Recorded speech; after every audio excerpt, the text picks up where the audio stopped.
19자.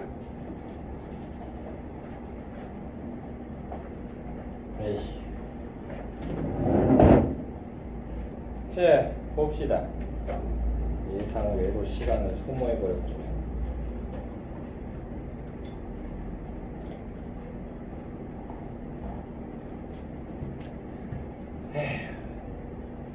소설 보자. 소설 뭐예요? 소설을 시험 하지 않았어요? 그러게. 관촌 수필 안 했지? 페이지 86, 87. 안 했어요. 그리고 우리가 장마하고 자전거 도둑하고 나서 뒤로 쭉 빼가지고 하생교전 하나 그런가? 그렇지 않았나요? 최고운전 했나요? 저희 최고운전 했어요. 그 다음 거 너무 큰 나무. 안 했어요. 그래? 그럼 관촌수필하고 너무 큰 나무 하고 갑시다. 자, 그래서 관촌수필이 있는데 재미는 없어요. 재미는 없는데 이 작품을 봐둬야 되는 이유가 수능에서 나왔기 때문에. 그래서 이 이문구 씨의 이 관촌수필 이게 연작 소설이에요. 8부작 연작인데 이게 2번이나 나왔어요. 2번이나. 왜 그러냐면 이 작가 자체가 조금 유명한 작가이다 보니까 왜 유명하냐면 이 사람 그 한국문학가협회 회장이었어요. 한국문학가협회 회장. 대단. 그러다 보니까 좀 문학사적으로 의의가 있는 그런 작가라고 볼 수가 있어서 이분 작품이 2번이나 나오고요. 이번에도 수능 특강 연계교재 나왔습니다. 또 나오게 되면 작가로서는 굉장히 많이 나온 작가가 되겠죠. 3번째로 나오는 작가가 되기 때문에 더더욱이나 신경 써서 봐야 되는 작가가 되겠죠. 그리고 이분의 작품들이 이제 교과서에도 실려는 있어요. 물론 뭐 이번에 실려 있는 우리 동네 김씨라고 하는 작품은 수능 특강에 실려는 있는데 교과서에 실려 있는 작품은 아닙니다. 자, 관촌수필 그 중에서 이제 일락서산이라고 하는 첫 번째 작품이에요. 자, 그래서 여기 보시게 되면 나라고 하는 사람이 나옵니다. 나라고 하는 사람이 이 라인이 그렇게 복잡하진 않아요. 그래서 라인을 쉽게 갈 수가 있어서 제가 그냥 바로 그냥 그려버릴게요. 이렇게 하면 조금 더 시간이 절약이 되기 때문에. 그래서 나라고 하는 사람이 일단 기차를 타고 오래간만에 귀향을 하게 된 거야. 그러면서 멀리서 보는데 이 동네가 사실은 뭐가 보여야 되냐면 이 동네가 토정 이지암정 선생이라고 해서 토정비결이라고 하는 거 혹시 들어보셨나요? 해가 시작될 때마다 이제 올해 토정비결 해가지고 뭐 이런 거 보라고 막 이렇게 사람들이 얘기하잖아. 배너창도 종종 뜨고 그런다고. 근데 그 토정비결 내용이 뭐냐면 그러니까 그 해에 얼마나 운이 좋고 나쁘고 그런 것들 이제 따져보는 거예요. 됐나요? 누가 나 부르진 않았지? 네. 자, 근데 그 이지암 선생이 이 동네에 왔을 때 이 동네에서 생활을 하기 전에 들고 다니던 나무막대가 있었는데 그걸 땅에다가 쿵 하고 꽂은 거야. 그랬더니 이게 뿌리를 내려가지고 커다란 소나무가 됐다는 그런 전설이 있거든. 됐나요? 실제로 그 소나무 아직도 지방 내려가면 있어요. 됐나요? 지방 문화재 중에 하나입니다. 한 600년 됐나 그럴 거예요. 그 나무가지. 근데 얘가 이 기차를 타고 오면 그 장면이 먼저 보여야 되는데 그 소나무가 보여야 되는데 그 소나무의 모습이 보이지를 않은 거야. 그래서 왕소나무가 없어요. 한마디로 고향이 어떻게 됐다? 변질되어 버렸다는 얘기죠. 이것을 보면서 얘가 어떠한 정서를 느낀다? 안타까움의 정서. 아, 세월의 흐름은 우리 고향마저도 피해갈 수가 없는 거였구나 라고 생각을 하게 됩니다. 그러면서 이제 얘가 기차를 타고 왔는데 예전 같으면 이제 자기네 집이 있으니까 거기다가 이제 짐을 풀면 되는데 이미 옛날에 할아버지 돌아가시고 나서 어머니 돌아가시고 나서 그 집을 다 처분을 하고 얘가 서울로 올라간 거거든요. 옛날. 그래서는 얘가 이제 마을로 들어갈 이유가 없어요. 그래서 그냥 읍내에 이제 내려가지고는 여기서 숙소를 정한 거야. 그래서 그나마 어렸을 때부터 안면을 트고 지냈던 친구가 하나 있는데 친구라고 하기도 좀 뭐하고 그냥 얼굴을 아는 사람이에요. 근데 이 친구네 집에다가 이제 숙소를 정하기로 하고 거기서 이제 머물기로 합니다. 그래서 여기다가 짐을 풀고 그 다음에 할아버지 산소에 먼저 가보기로 해서 아직 해가 덜 졌기 때문에 나와요. 그래서는 이렇게 할아버지의 산소를 향해서 가는데 마을의 모습이요. 이미 얘가 떠난 지가 오래됐기 때문에 완전히 다 뒤바뀌어 버린 거죠. 알아보기가 힘들게 변했어요. 됐나요? 저도 한 1년에 한 번씩 저희 고향 내려가는데 시제 지낸다고 해가지고 시제가 뭐냐면 그 성묘하는 거예요. 성묘하는 건데 이제 추석 다음에 이제 가가지고 마지막 벌초를 하고 그 다음에 이제 봄까지 지낸 다음에 이제 봄엔 다시 한번 한식 때쯤에서 다시 또 이제 벌초를 하러 가는데 근데 어찌됐건 간에 그래서 이제 동네 지나가는데 1년 만에 가게 되면 진짜 여기저기 많이 바뀐 곳이 많아요. 실제로 제가 이제 자주 가던 떡집이 있거든요. 거기서 이제 떡을 맞춰가지고 저희 이제 시골 산소에 가가지고 이제 떡을 바치고는 이제 제사를 지냈는데 그 떡집이 바뀌었어. 갔더니 주인 아주머니랑 아저씨가 바뀌었고요. 됐나요? 그리고 떡값도 바뀌었더라고. 비싸졌더라고요. 그래서 하면서 이렇게 놀라면서 이렇게 떡값을 지불했던 기억이 나는데 그러고는 시내 이렇게 읍내 둘러보는데 예전에 있던 식육식당, 정육식당이라고도 얘기하죠. 정육식당도 바뀌고 망해가지고 그리고 또 막 거기 저희 동네가 이제 용궁이거든요. 아니 시골 이름이 용궁이야. 진짜 용궁이 아니고 됐어요. 용스 팰리스 이게 아니고 됐어요. 드래곤 팰리스 그게 아니고 바닷속에 있는데 아니야. 나도 어렸을 때 용궁 간다 그랬을 때 나도 바닷속 들어가나 보다 이 생각했었어. 근데 무슨 개소리야. 토끼 없어요. 자라 없어요. 아무도 없어요. 근데 갔는데 그 용궁이라고 하는 곳인데 거기가 예전에 어디 나왔었냐면 1박 2일에 나왔었어요. 1박 2일에. 그래가지고 그 근처에 좀 유명한 이렇게 그런 장소도 있고 그래서 계곡같이 비슷한 데가 있어서 거기 사람들이 기차 타고 와서 관광하고 가는 그런 관광지가 됐더라고. 거기 보면 이제 그 순댓국집이 하나 있거든요. 그 순댓국집이 옛날에 되게 허름했어. 테이블 한 3개? 4개? 이 정도밖에 없는 순댓국집이었는데 지금 가봤더니 거기가 명소가 된 거야. 맛있는 순댓국집 맛집 해가지고 야 거기 3호점까지 냈어. 그 안에 1호점 있고 분점 있고 그 안에 또 분점 있고 해가지고 막 3호점까지 냈어. 사람들 막 바글바글해요. 나 그 집 순댓국 별로 안 좋아했거든. 왜? 누린내가 너무 많이 나서. 그리고 그 돼지고기 이렇게 딱 뜨면 그 시골식이야 완전. 그러다 보니까 돼지고기 덩어리에 보면 그 돼지 털 있잖아. 이거 제모를 잘 안 해가지고 돼지 털이 숭덩숭덩 나 있어. 그래가지고 나 그런 거 되게 싫어하거든. 그냥 바뀐 모습 1년 만에 가지고 종종 보거든. 근데 10몇 년 넘어서 이제 온 거다 보니까 얼마나 많이 바뀌었겠어. 그러니까 이질감이 되는 거죠. 그러면 얘가 이제 산을 탄 거야. 산을 타고 올라가는데 산소로 가야 되니까 옛날에 산에다가 산소 많이 정했으니까. 그러다가 칠성바위라고 하는 바위까지 올라와요. 그러고 나서 조금 이제 힘드니까 잠깐 숨을 돌리는데 자 여기가 이제 뭐였냐면 할아버지의 헌묘예요. 헌묘가 뭐냐면 옛날에는 어른이 돌아가시고 나면 물론 돌아가시기 전에 장지를 정하면 좋은데 괜히 이 장지를 미리 정하면 그게 또 어르신이 오래 못 산다 뭐 이런 속설 같은 것도 있었어. 그래서 가짜묘를 임시묘를 정하는 거야. 되나요? 그래서 거기다가 일단은 매장을 해놨다가 나중에 좋은 장지를 찾게 되면 좋은 묘자리를 찾게 되면 거기다 다시 이장을 하는 거야. 됐어? 임시요 임시. 됐어? 임시묘야. 신묘요. 헌묘라고! 헛! 가짜! 임시! 예스! 흰묘가 뭐냐? 흰묘가 그러면 히트하는 묘야? 아우! 스무디만 먹을 줄 알고 말이야. 어? 끄덕끄덕은 선생님한테 좀 뭘 사주면서 좀 그런 비싼 걸 시켜먹도록 하더라. 그놈아 나보고 뭐 사달라고 그랬더니 사줄 줄 아면서 말이야. 어? 자기가 제일 비싼 걸 시켜먹고 말이야. 어? 너무한 거 아니야? 인성 터졌냐? 그랬나? 까먹었다. 자 어쨌든 간에 고마워. 많이 먹어. 쭉 빨아먹어.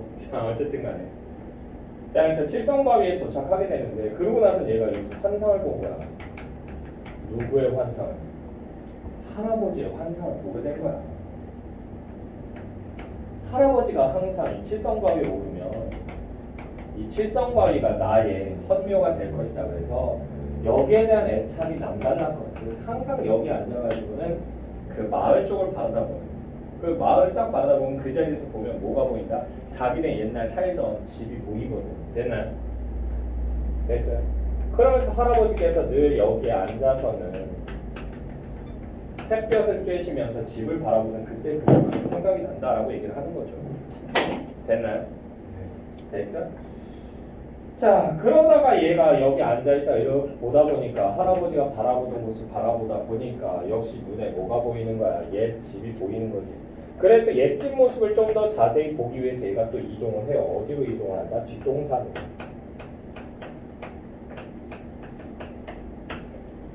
그래서 뒷동산으로 이동을 해가지고는 그래서는 옛집이 좀 더 잘 보이거든. 옛집 전경이 완전히 다 보여요. 그래서 옛집을 구경하는데 이 옛집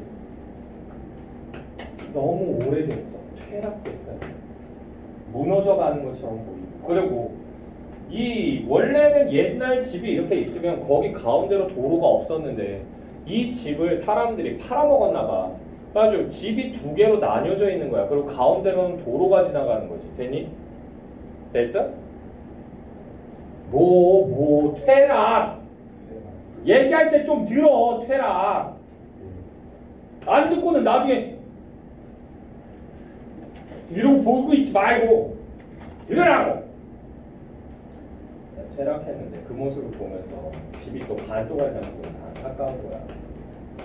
나 살 때만 해도 저런 집 아니었는데 떵떵거리고 살았었는데 특히나 할아버지는요 양반이었다는 것에 대한 긍지가 굉장히 남달랐던. 그래서 항상 그런 걸 잊지 말고 너도 아래 것들한테 고개 숙이지 말고 지내라라고 교육을 했던 거지. 그래서 얘는요 실제로 동네 마을을 돌아다녀도요 원래 양반이었던 사람들 말고는 그런 어른들이 있을 거 아니야. 집안 어른들이나 양반이었던 사람들. 됐어요? 그런 사람들한테만 고개를 숙여서 인사를 하고 자기보다 나이가 많고 평민이었던 사람들한테는 인사 한 번도 한 적 없어요. 꼿꼿하게 그냥 다녔어. 그래도 동네 사람들이 혼내거나 그러진 않았어. 왜? 얘네 집이 이 동네에서 지주였기 때문에. 됐어요? 다들 얘 지나가면 아이고 도련님 나오셨습니까? 그러면서 되레 고개를 꾸벅꾸벅 숙일 정도. 됐나요? 됐어요? 네. 쓸데없는 소리 하지 말고 이해나 잘해. 자, 그러고 나서는 얘가 다시 이제 또 이동을 한 거야. 그래서 좀 더 자세히 보고 싶다. 왜? 옛집이 정말로 어떻게 변했는지.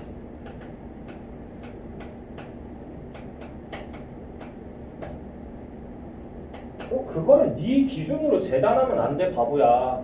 왜? 얘가 어렸을 때가 언제인데? 일제강점기 그때야. 그때는 아직까지도 양반 프라이드 갖고 있는 사람들이 굉장히 많았어. 양반 출신인 사람들은요, 평민들이었던 출신인 사람들은요, 쳐다도 못 보고 그랬었어. 그걸 네 입장에서, 지금의 입장에서 네가 평가를 하면 그건 잘못된 거지. 이해됐어? 자, 그래서 옛집에 가게 됩니다. 옛집에 갔더니 한참 저녁 준비를 하나 봐. 그래서 저녁 연기 냄새가 나는 거죠. 그러면서 이걸 맡으면서 얘가 참 집이 망해서 아쉽긴 한데 그러면서 옛날 과거에 대한 회상 같은 걸 떠올리는 거야. 얘는 그러면서 할아버지와 관련된 기억들을 더 떠올리게 됩니다. 그래서 할아버지는요 나를 굉장히 총애하셨었지라는 걸 떠올리게 됩니다.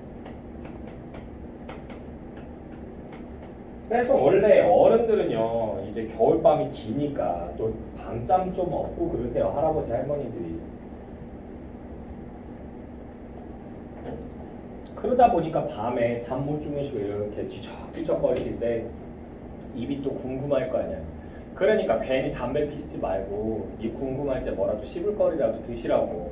이렇게 보면 방 안에 이렇게 다락방처럼 이렇게 벽이 이렇게 붙어 있어요. 붙박이장 같은 게 있어요.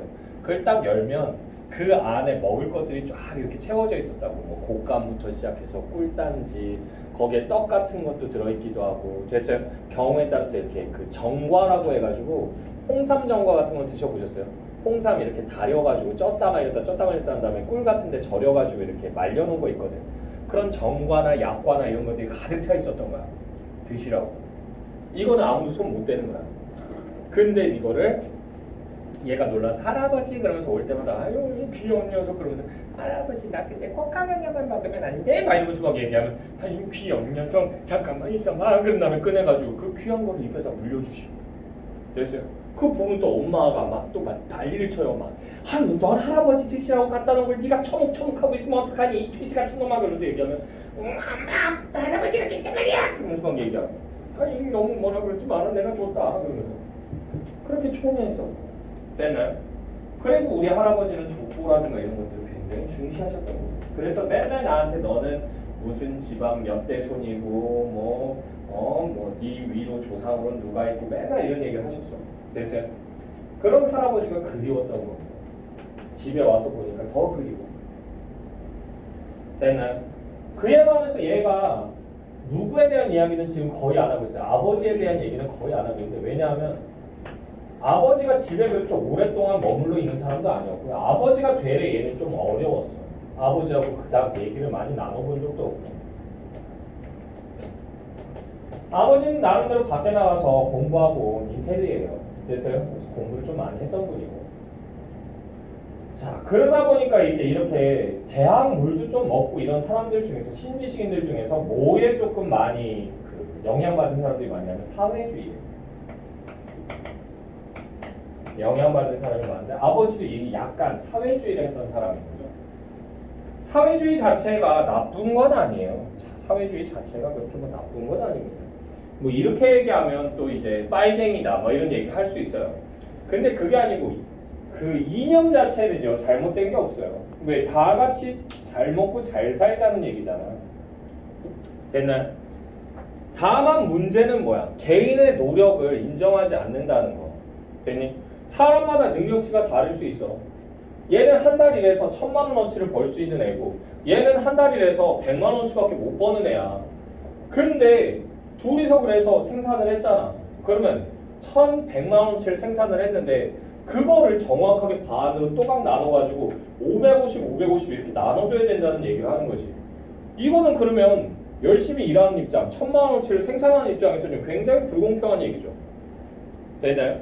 그럼 또 하나의 문제점은 뭐냐면 또 하나의 문제점 다 같이 잘 먹고 잘 살자는 건 좋긴 한데 됐어요? 문제는 뭐냐면 돈을 가지고 있는 사람은요 자기 돈을 주려고 해야 안 해요. 뺏기기 싫어해요. 아까도 야 그 돈 지금 입금해야 된다며 우리 맛있는 것 좀 사줘 그러면서 얘기했더니 안 돼요 아버지 생신 선물 드려야 돼요. 좋다 이거야. 효자인데 야 그래도 그럴까요? 그런 다음에 500원짜리라도 이렇게 사가지고 이렇게 돌리기라도 하거나 뭐 그런 거라도 성이라도 보여줬으면 야 대단하다 효자이면서 친구들도 챙기는구나 그러면서 박수라도 받지. 안 돼요 될 거야 이렇게 얘기하잖아. 대부분 달라고 하면 안 줘요. 됐나요? 시끄럽고 대부분 안 줘요. 기분 같아선 줄 것 같지. 웃기는 소리 하지 마. 내 건데 누가 줘? 안 그래? 그러니까 안 주려고 그러니까 뭐 하는 거야? 강제로 뺏어야 돼. 강제로 뺏으면 얘가 가만히 있을까? 주먹을 휘두르든 뭐라든 반항을 하겠지. 그러니까 귀찮잖아. 그러니까 죽여버리는 거야. 푸시. 됐어요? 근데 얘도 돈이 많아. 얘도 달라고 할 때 안 줘. 얘도 죽여. 푸시. 다 죽여버리는 거야. 반항하는 애들은. 너무 폭력적이죠. 방법이 잘못된 거야. 사회주의는. 되나요? 근데 어찌됐건 간에 아빠는 사회주의를 하잖아. 할아버지는요 수직적인 관계를 중시하는데 아버지는 어떠한 관계를 중시하는 거야? 수평적인 관계죠. 되나요? 그러니까 이 집에 찾아오는 모든 사람들하고 말 놓고 편하게 지내고 같이 맞담배질하고 막 이래요. 평민들하고. 그러니까 누구하고 대립되는 거야? 할아버지하고 대립이 항상 일어나는 거야. 할아버지는 얘가 못마땅한 거야. 아버지도 왜 이렇게 계급주의적으로 생활하냐고 그러면서 못마땅해. 그러다 보니까 사이가 안 좋고 그리고 나한테 잘해주는 게 누구야? 할아버지잖아. 아버지는 나한테 말도 잘 안 걸어줬었는데 그러니까 얘는 할아버지한테 더 정겨움을 느끼고 아버지한테 어려움을 느꼈던 거죠. 됐나요? 그러던 아버지가 어떻게 되신다? 아버지가 6.25 전쟁 때 6.25 전쟁이 터지고 나서 돌아가십니다. 그러고 나서 할아버지가 이제 자기를 계속 키워줬던 거야. 그러니까 할아버지가 더 그리웠던 거야. 되나요? 됐어? 그랬던 할아버지도 나중에 돌아가시게 되고요. 60년대쯤 됐을 때 돌아가세요. 되나요? 그러고 나서 몇 년 후에 어머니도 돌아가십니다.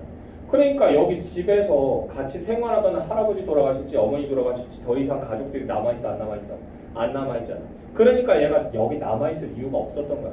그래서 집을 싹 다 정리를 해요. 정리를 하고 팔고는 그 가산을 챙겨가지고 서울로 떠나버리게 됐던 거야. 됐나요? 그래서 얘가 다시 읍내로 돌아가요.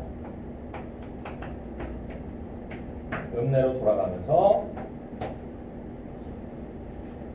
여전히 그때 당시에 대한 그리움과 안타까움을 드러내고 그러면서 마지막으로 이제 서쪽 산으로 해가 지고 있었다. 이러면서 이 작품이 끝이 나거든요. 됐나요? 제목인 일락서산 자체가 됐어요? 해 일자입니다. 해가 서산으로 지고 있었다. 됐나요? 그 뜻인데 이게 무슨 말이냐면 여기서 해가 진다는 게 뭐냐면 전통적 가치관의 몰락을 나타내는 거예요. 됐나요? 됐어? 더 이상 찾아볼 수 없는. 자, 그래서 주제는 지워야 되겠네. 네. 지운다고. 네.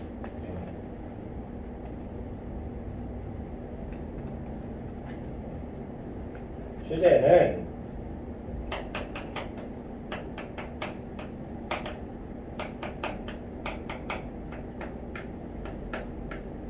근대화 과정에서 사라져가는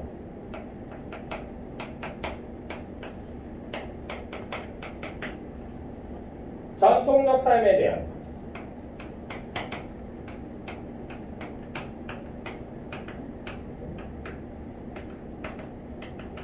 아쉬움. 이걸 얘기한다는 거고요.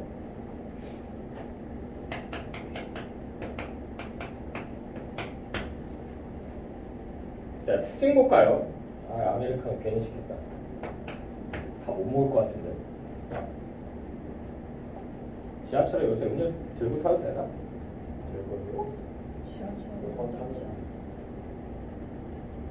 어디 잡는데 또 있어? 버스는 못 들고 있어. 버스는 왜 지하철은 되는데 왜 버스는 안 돼? 지하철은 별로 안 되는데 버스는 막 버스는 막 드리프트를 해서 그래? 끼익 하면서 아저씨들이? 버스는 기사님 보면 못하게 하는 거. 아, 그래? 생각하고 가죠. 기장님이 뭐라고? 소파이 나를 불러가지고 한대니까 기장이라고 불러? 기사라고 부르지 않아? 수가 왜 잘못 나왔어? 생각하고 마시는 거야. 그럼 네가 인성이 터진 거고. 아유, 우리 현준이 오늘 인성의 바닥을 보이는구나. 우리한테 500원도 쓰기 싫어가지고 바들바들 떨다가. 제가 맛있다는 게 아니라 친구가 맛있다고. 알았어. 쌩까고 마시면 된다고 스스로가 자기 스스로를 또 제3자화 시키는 거 봐. 친구가 그러면서 그 친구는 사실은 저 자신이에요. 뭐 이런 거 아니야? 저는 착해서 그런데요. 오, 재밌었다. 자, 그래서 주관적 정서 드러내고요. 백제를 통해서 두 번째로 향토적 어휘 사용합니다. 향토적 어휘. 그래서 여기 나와 있는 부분은 어디냐면 얘가 이제 읍내에다 숙소에다가 짐 풀어놓고 나서는 할아버지 묘 있는 데로 가는 그 장면 있잖아. 거기서 이제 지나가다가 저 멀리서 바닷가 있는 데서 막 불빛 같은 게 보이는 거야. 그래서 저게 뭐야? 저 도깨비불이야? 그러면서 막 이렇게 얘기하는데 어렸을 때 그러면서 도깨비불에 대한 얘기 막 이런 거 듣고 막 두려웠던 기억 막 떠올리는데 친구가 거기서 산통 깨져. 아니 뭔 개소리요? 무슨 도깨비불이요? 저 물고기 잡는다고 횃불 들고 있는겨? 그러면서 얘기하니까 아 그거요? 그러면서 이렇게 됐나요? 그런 얘기한다고요. 자, 세 번째로 아까도 얘기했지만 8부작 연작소설.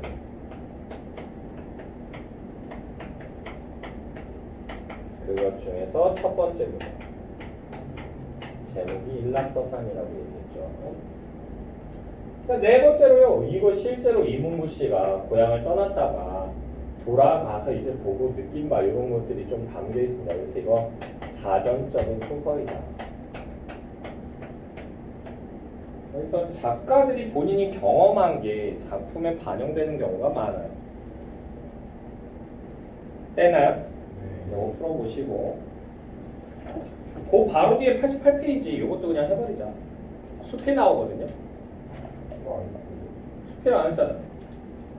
아무것도 안 써져 있잖아. 썼어? 뭐가 하는 거예요? 수필. 알아. 여기. 자, 요건 그냥 본문 볼게요. 전체 내용도 아니고. 자, 얼마 후 여기서부터 가로를 묶어볼까요? 얼마 후 가뭄은 안개가 몰려오더니 서쪽에서 동쪽으로 산 등성이 휘감았다. 여기까지 해서 가로 달아주고 묘사의 방법이 사용됩니다. 나는 괴이하게 여겼지만 이곳에까지 와서 여기서부터 가로 묶자 이곳에까지 와서 한라산의 진면목을 보지 못한다면 이는 바로 산을 쌓는데 9길의 흙을 쌓고도 한 삼택의 흙을 얹지 못해 완성하지 못하는 것이 되어 섬 사람들의 웃음거리가 되지 않을까 하는 생각이 들었다. 여기까지 해서 가로 달아주시고요. 그러니까 이게 한라산 등정에 대한 되나요? 의지를 다짐한 부분이죠.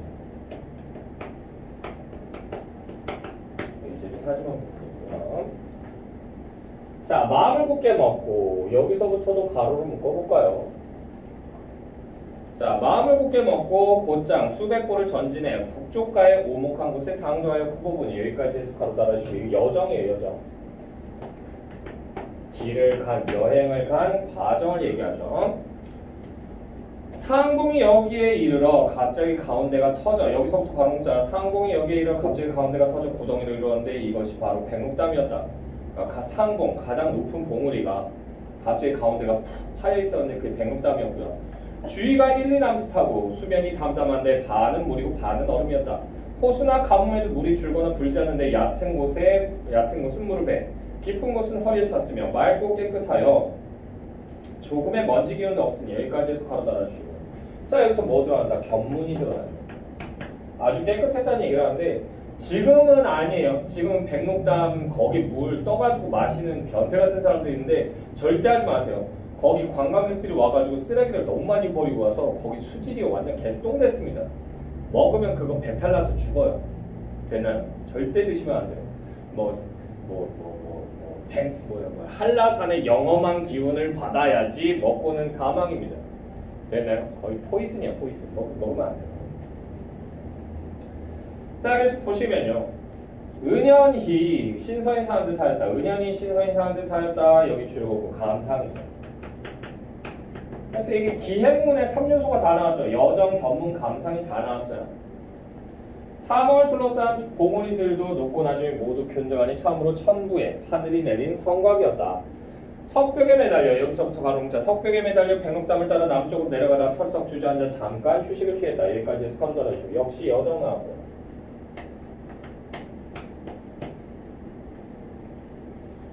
일행은 모두 지쳐서 남은 힘이 없었지만 서쪽의 가장 높은 봉우리가 최고봉이었으므로 조심스럽게 조금씩 올라갔다. 그러나 따라오는 자는 겨우 3명뿐이었다. 최고봉은 여기서부터 세 줄 묶을게요. 그냥 최고봉은 평평하게 퍼지고 넓어서 그리 아찔해 보이지는 않았으나 위로는 별자리에 닿을 듯하고 아래로는 세상을 굽어보며 좌로는 부상을 돌아보고 우로는 서쪽 바다를 접했으며 남으로는 소주와 항주를 가리키고 소주와 항주는 어디냐 하면 중국 지명이에요. 북으로는 내륙을 끌어당기고 있었다. 그리고 옹기종기 널려있는 섬들이 큰 것은 구름조각 같고 작은 것은 달걀 같아 놀랍고 괴이한 것들이 천태만상이었다. 여기까지 세 줄 묶어주시고요. 이것도 역시 뭐야? 견문이죠. 자, 그러고 나서요. 맹자의 여기서도 세 줄 묶을게요. 맹자의 바다를 본 자에게는 다른 물이 물로 보이지 않으면 태산에 오르면 천하가 작게 보인다라는 말을 담긴 성인의 역량을 이로써 가히 상상할 수 있다. 또 소동파에게 당시에 이 산을 먼저 보게 하였다면 그의 이른바 허공에 떠 바람을 다스리고 신성이 되어 하늘에 오른다라는 신구가 적벽에서만 알맞지는 않았을 것이다. 여기까지 해서 세 줄 묶어주시고. 그래서 맹자라고 하는 책을 인용을 했고요. 그리고 소동파가 적벽부라고 하는 시를 썼는데 그 적벽부라고 하는 시에 나오는 시구를 인용한 거야. 됐어요? 그러니까 이거 고서를 인용한 거예요. 고서 인용, 고시 인용. 자, 이걸 통해서 감상 드러낸 거야.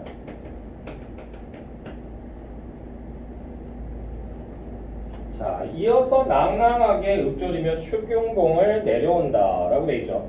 낭낭하게 읊조리며 추경봉을 내려온다라고 하는 부분 여기도 가로는 것이고 이게 주자라고 하는 애가 쓴 남학시라고 하는 그 고시입니다. 역시 고시 인용한 거고요.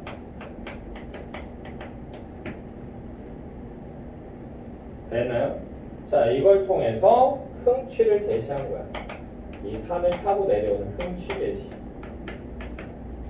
그러니까 산 탈 때 올라갈 때는 힘들어요. 근데 올라갔다가 내려올 때는 기분이 좀 묘하게 좋습니다.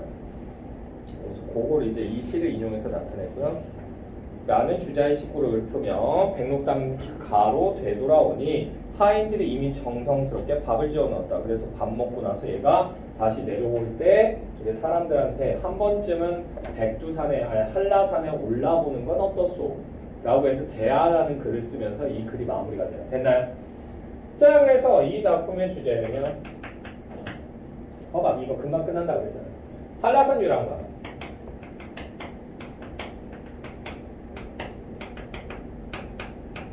한라산 유람과 그 견문. 그리고 마지막에 뭘 덧붙인다고요? 한라산 등반을 권유하는 얘기까지.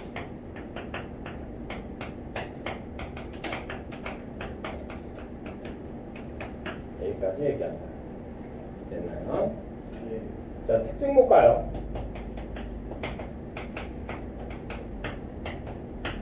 자, 특징 첫 번째로 보시게 되면 필자의 강인한 정신력.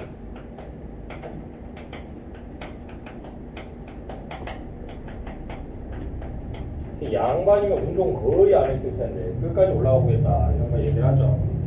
그리고 치밀한 관찰력.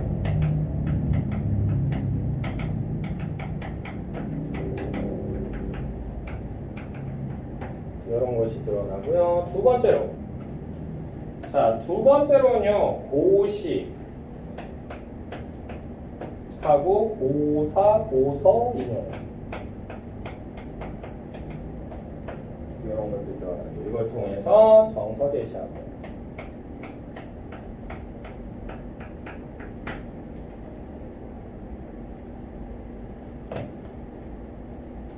됐나요? 네, 이런 내용이었다. 자, 자전거 도둑했고 최고 운전했고 너무 큰 나무 하면 이제 빵꾸난 건 없죠? 그지? 네. 페이지 95페이지 볼게요. 네, 하지 말고. 소독차, 소독약 뿌리는 차야? 오, 하고 지나가네. 뭐 일요일인가 뭐 아직도 해 그거? 모르겠어요. 그거 건강에 안 좋은데 그거? 그 매캐한 냄새 나잖아. 보진 않았는데 소리가 났어요. 옛날에 그거 막 지나가면 이렇게 부 해가지고 뒤로 이렇게 막 쏘거든요. 저거 다리 위에서 쏘는 거 봤어요. 애들 막 그러면 신났다고 막 쫓아가거든. 막 그 뒤에 하하하하 하면서 막 애들 막 재밌다고. 근데 그 연기 뒤집었으면 우리가 모기랑 똑같이 되는 거예요. 모기의 생명을 깎아먹는 연기라고. 우리 생명도 엄청나게 깎아먹지 않았을까요? 선생님 그런 거 따라다니셨어요? 네! 그래서 이 모양이 이 꼴입니다. 컬컬컬컬컬. 재밌잖아요. 재미는 둘째 치고 머리가 빠가가 된다고. 그게 좋겠니 이 사람한테? 벌레 죽이는 건데. 그 독한 모기를 때려잡는 건데. 모기 죽지도 않잖아. 야, 요새는 에프킬라 직방으로 다이렉트로 쏘지 않는 이상은 죽지도 않더라고. 아주 치다가지고 애가 온몸에 그걸 뒤집어 써서 막 이렇게 날개가 무거워서 못 날아서 이러고 있으면 냅두면 이제 죽고. 그거 아니면 죽지도 않더라고. 그 있잖아, 그 훈연향 뭐 이렇게 나오는 거 있잖아, 모기향. 켜놔도 그걸 뚫고 들어와서 그냥 물더라고. 미친놈들 같아. 이 선생인 거 아니야? 어? 홈미트가 짱 아닐까요? 코멘트 그것도 마찬가지야. 홈미트는 앱상으로 돼 있는 거 그것도 껴놓고 그래도 소용없더라고 요즘. 아, 어떻게 해야 되지? 저희 집이 1층인데 벌레가 없어요. 네가 다 먹어서 그래. 하면서 이렇게 나방은 한 번 들어봤는데 다른 벌레가 없어요. 그러니까 네가 다 먹었다니까. 자면서 이렇게 하면서 다 먹은 거야. 강아지가 먹는 거 아닐까? 아, 전혀 네가 먹은 거야. 자, 보시면 이제 너무 큰 나무 볼게요. 케일람씨라고 해서 나왔는데 이분도 역시 흐르는 북이라고 하는 작품이 예전에 2010년인가 그때쯤에 수능에 나왔어요. 이것도 그렇게 복잡하진 않아요. 오늘은 시가 더 빡센데? 소설보다? 정말 재밌어. 뭐라고? 정말 재밌어. 그건 네가 지금 보고 있는 텍스트가 재미없는 거라서 그래. 됐어? 손에 꼽히는 재미없는 작품들만 지금 보고 있어요. 그래가지고 재밌어. 재미없는 걸 보고 재미없다고 그러는 건 당연한 거야. 사람에 따라 재밌지 않을까요? 미적분학을 할 때 거의 대부분이 재미없어 하는 거랑 똑같아요. 재밌어? 아니지. 거의 대부분이 싫어해요. 아주 드물게 좋아하는 사람 있겠죠. 참 재밌지 않을까요? 뭐라고? 참 재밌지. 아니요. 해본 바로는 굉장히 재미없어요. 확률 통계? 재미없어요. 아, 니네는 평생 수학해야 되지? 그냥 재밌게 해. 난 괜찮아. I'm fine. 삼각형도 끼고 살아야 돼요. 뭐라고? 삼각형도 끼고 살아야 돼요. 축하해. 내가 그게 싫어서 내가 이과 때려쳤다니까. 내가 이과였다고 얘기 안 했나? 그러니까 싫으면 일찌감치 포기하면 돼. 삼각형은 재밌는 것 같아요. 삼각형도 그렇게 재밌는 것 그냥 같아요. 계속 재밌어 해. 다행이네. 그럼 됐지 뭐. 난 재미가 없어서 때려쳤어. 미적이 싫어요. 어쩌라고. 기획을 갈까요? 대학을 좋은 데로 들어가기 싫다는 얘기구나. 그래. 이건 뭐 본인의 선택이니까 괜찮아. 내가 수학을 버리고 문과로 전향한 거랑 비슷한 거지. 굿자. 기획 좋게 보는데 일단 아니 다 맞았어. 1등은 나오면 돼. 그잖아. 아니 기백을 선택해도 다 맞았어. 1등은 나오면 돼. 다 맞으면 설마 미적구나 한두 개 틀린 애보다 표점이 그렇게 많이 차이가 나진 않아. 됐어? 표점 차이가 내가 이렇게 봤거든? 낫지 않아요? 그랬더니 확률 통계, 기하 벡터, 그 다음에 이제 미적. 미적이 제일 빡세. 근데 약 한 몇 점씩 차이 나냐면 2점에서 3점? 많이 나면 4점 나더라고, 표점. 그러니까 그냥 간단해. 미적분학에서 만점 맞는 놈들은 그냥 아이 난 놈들 그리고 냅둬. 기하 벡터 해서 만점 받으면 돼. 그럼 대학 가는데 지장 없어. 이제 그거 폐지되잖아. 내년부터. 과목 지정이라고 하는 게 폐지가 되잖아. 우리 학교 우리 과는 미적분학 안 했다 그러면 지원이 불가합니다. 이게 없어져. 주요 대학들. 그 대신에 가산점 제도가 부활을 해요. 그럼 미적분학 하는 애들보다는 가산점에서 밀리겠지. 가산점 40점 엄청 많이 때리고 아? 가산점 엄청 높게 때리잖아. 그 정도까지는 아니고 한 기하 벡터 하면 점수가 있으면 곱하기 1 해준다면 미적분학을 하면 점수 있으면 곱하기 1.2 뭐 이런 식으로 들어가겠지. 엄청 높은 건가요? 1.5보단 낫지 않나요? 1.2도 모르겠네? 알아서 해. 80점이면 96점이 되는 거야. 몰라. 나랑 상관없어. 난 대학 가는 거 아니라니까. 아니, 나 이제 수학 안 해도 돼. 내가 그래서 내가 국어교육과 왔는데 아유 수학은 이제 내 인생에 없어.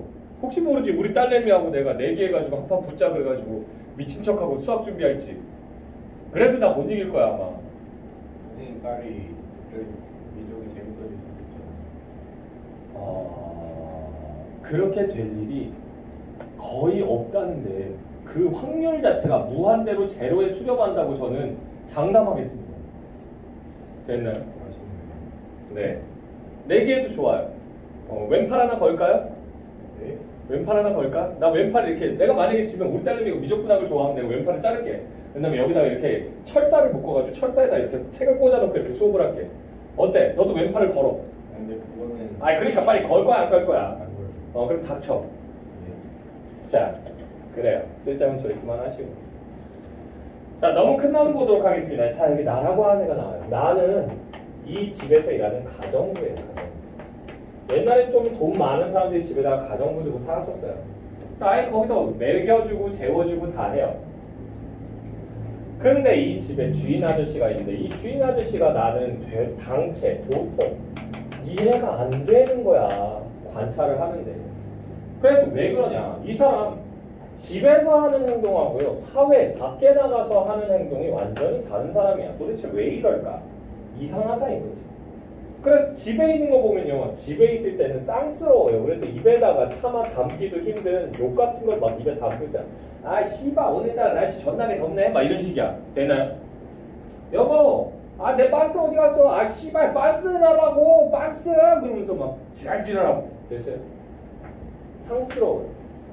거기다가 배 극적 긁고 하면서 하품하고 다녀요. 그럼 뭐 하면 막 어리광부리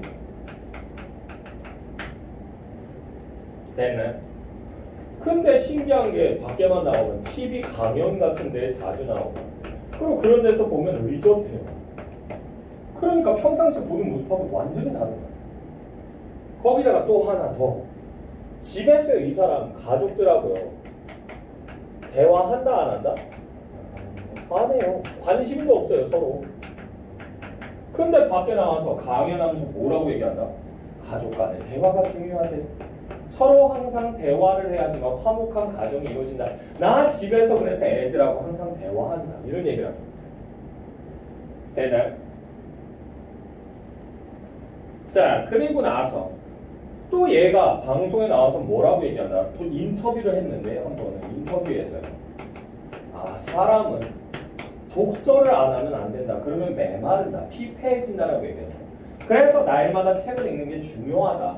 그래서 나도 잠자리에 들기 전에 침실에서 항상 내가 책을 한 권 갖다 놓고 그거 한 10페이지 정도씩 읽고는 잠에 든다라고 얘기를 해요.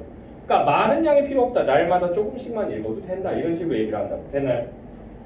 근데 실제로는 이 사람 집에서 책 읽어요? 안 읽어요? 안 읽어요. 심지어는 신문도 안 봐요. 신문도 보라고 갖다 놔주면 신문에서 뭐만 본다? 만화로 그려져 있는 만평 있잖아. 그것만 보고 치우는 거야. 됐나요? 이게 몇 살짜리랑 똑같은 거야. 초등학교 1, 2학년이랑 똑같은 거야. 내가 했던 짓이에요 이게.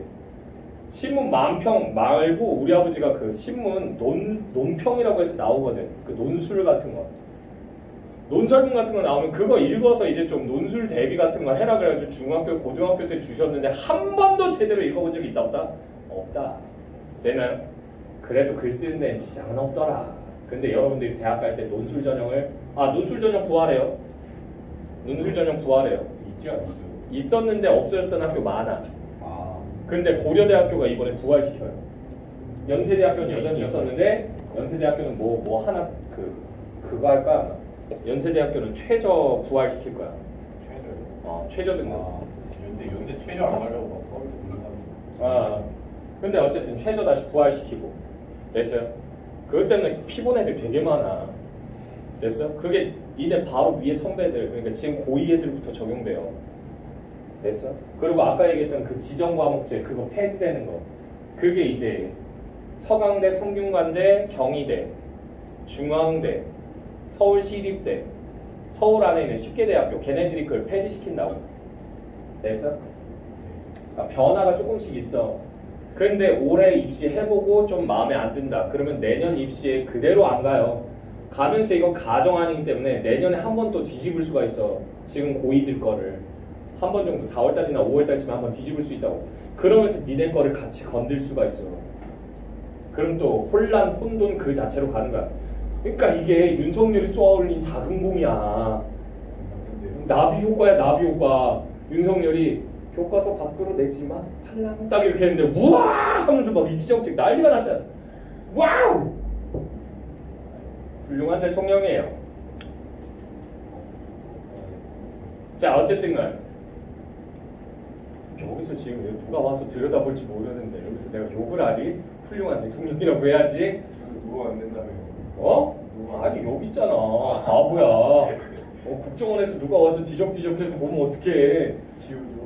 안 돼. 자, 어쨌든 간에 자, 그러고 나서는 이 주인이 또 이런 적이 있었던 거야. 가정부에 월급을 올려줘야 되나 해가지고 아내가 월급 인상을 이제 얘기한 적이 있어요. 근데 이 월급 얼마 올려준다? 기껏해야 한 달 내내 해서 한 10만 원, 15만 원 올려주는 거야. 야, 한 달에 10만 원 올려주는 게 그렇게 어려운 일이야? 어려운 일이야? 아니, 잘 먹고 잘 사는 집이야. 한 달 월급 기껏해야 지금 80만 원, 100만 원 요 정도 주고 있었다고. 한 10만 원 정도 기분이다 그래서 올려줄 수 있어. 이 집에서 몇 년 동안을 일을 했기 때문에. 근데 그걸 올려주기가 싫어가지고 난리를 치는 거지. 아니, 우리가 먹여주고 재워주고 입혀주고 다 하는데 뭐할 돈이 그렇게 많이 들어? 그거 내가 돈 올려줘야 돼? 아니, 그럴 거면 나가라 그래! 그러면서 인센티브. 근데 신기한 게 명절만 되면 이 아저씨네 집으로 비단 보자기 같은 데 쌓여있는 막 비싼 선물들이, 그러니까 고위층들 선물들이 이게 막 무르 들어오는 거야. 그러고는 하루 종일 아저씨 양복 입고는 그 싣고는 가가지고는 이 집 가서 내려주고 저 집 가서 내려주고 이 짓을 하고 다니는 거야. 그 사람들 선물 비싼 거야. 고위층한테 주는 선물이면 못해도 고기 세트 얼마 정도 한다? 돈백 정도 해요. 못해도 돈백 정도. 됐어요? 못해도야, 못해도. 내가 왜 내 친구가 그 장가 간다고 이제 처음으로 인사드리러 간 거야. 처가댁에. 근데 인사드리러 가는데 얘가 이제 큰 딸이야. 또 내 친구가 삼성 다니고 같은 삼성맨이야. 그러니까 이 집에서는 어떻게 보면 얘가 이 여자애가 가장이야. 돈 잘 벌고. 됐어요? 근데 이제 결혼하면 이제 암만 해도 부모님한테 보내드린 돈이 좀 적어질 거 아니야. 그러니까 별로 안 좋아하시겠지. 그런 사정들이 조금씩 있더라고. 근데 이제 인사드리러 간다고 딱 가는데 나한테 물어보더라고. 내가 먼저 장가 갔으니까. 남경아, 뭐 사들고 가면 좋아하셔? 그러더라고. 당연히 한우 세트지, 병신아. 뭘 물어봐. 그랬더니 얘가, 그래? 근데 명절 때쯤 돼가지고 한우 세트 사잖아. 고기 질이 확 떨어져 있어요. 왜? 너무 많이 소모를 하기 때문에 좋은 고기, 나쁜 고기 안 가리고 다 팔아요. 그러니까 진짜 웬만큼 진짜 제대로 된 고기 세트 살려면 돈을 웃돈을 줘야 돼. 거기다가 농협이나 이런데 거기 이제 한우 팔잖아. 그런 정육 코너에서 일하는 사람이 있으면 백이 있으면 좋은 고기만 따로 빼가지고 이렇게 해줘요. 그러니까 원래는 100만 원짜리가 아니고 200만 원짜리인데 그 100만 원이나 120만 원에 이렇게 넘겨준다고 세트를. 어차피 사람들 봐도 잘 모르니까요. 우리 아버지가 농협에 계셨거든. 그래가지고 남경아 그럼 그 좀 맞출 수 있을까? 그래가지고 아버지한테 얘기 드릴게. 그러면 아버지한테 얘기 들었더니 아버지가 정육 코너에 쳐들어가신 거지. 문을 빵 차고 들어가서 야! 그랬더니 정육 코너 과장이 어이 부장님 무슨 일로 한 짝만 맞춰봐. 네? 한 짝만 맞추라고 최고급으로. 그래가지고 금액은 어느 정도? 100.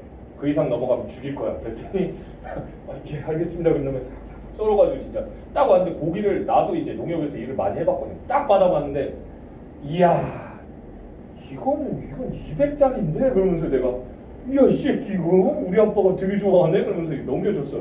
그랬더니 받고는 이거면 끝이야? 그래가지고 넌 왜 센스를 똥구녕으로 쳐먹니? 그러면서 내가 얘기했거든. 내가 얘기했었잖아. 한우랑 같이 어울리는 거 뭐라고?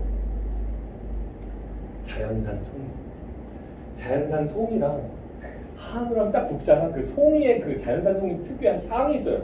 향이랑 같이 해가지고 이렇게 싸가지고 딱 먹으면 끝났어. 거기에서 이제 뭐 들어간다? 이제 결정타로 이제 전통주. 막걸리 꺼져. 이거 안 먹어본 애들이 몰라. 그러니까 전통주 한 12만 원, 13만 원 정도 되면 되게 좋은 걸 살 수 있거든요. 안동 홍주나 뭐 이런 거. 딱 해가지고 빡 해가지고 손가락 빡. 얼마? 이렇게 하면 한 150에서 160 들거든요. 애가 딱 들고 가면서 양손 무겁게 가면서 남경아 성공할 수 있겠지? 나만 믿어 이 새끼야.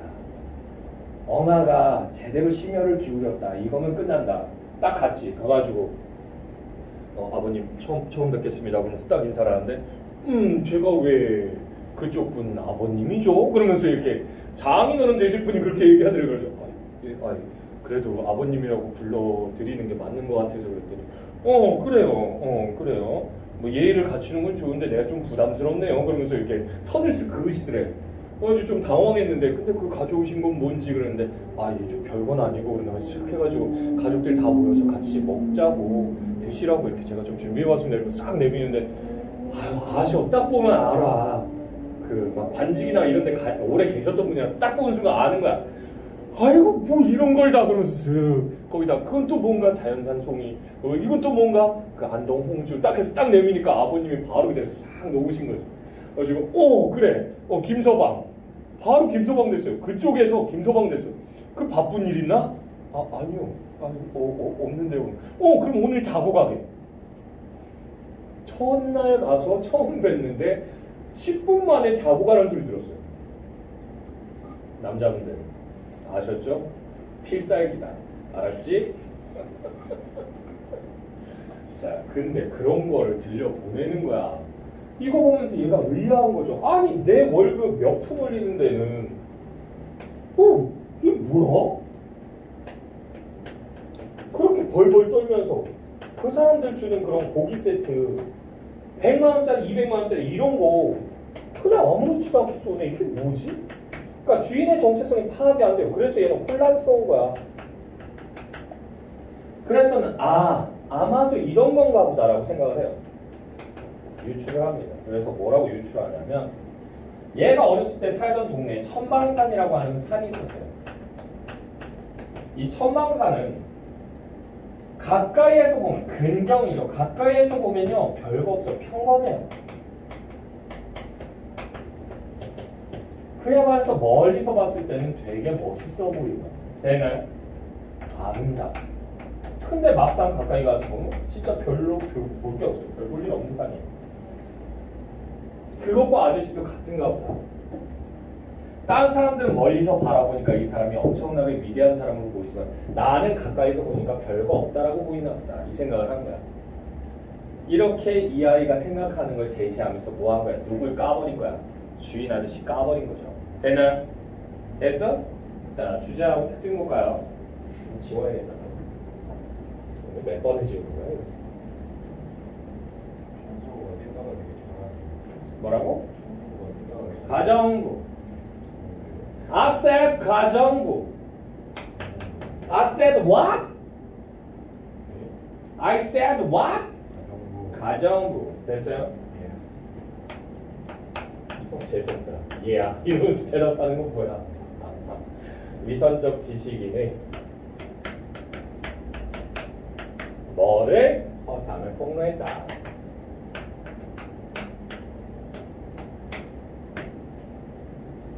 특징.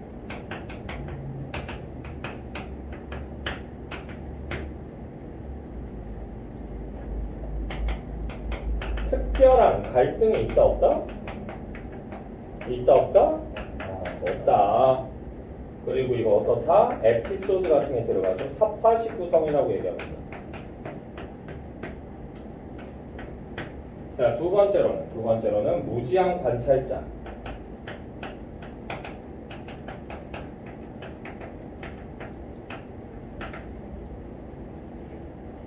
자, 이걸 통해서 실체를 폭로하죠. 그러니까 지가 봤던 모습 그대로 그냥 얘기를 하니까. 세 번째로 대조적 모습의 제시.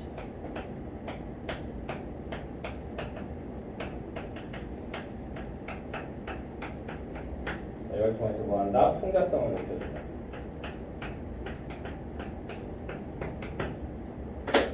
되나요? 네, 여기까지 숙제해 오시면 되겠습니다. 됐죠? 네, 오늘 수업은 여기서 마치죠. 와.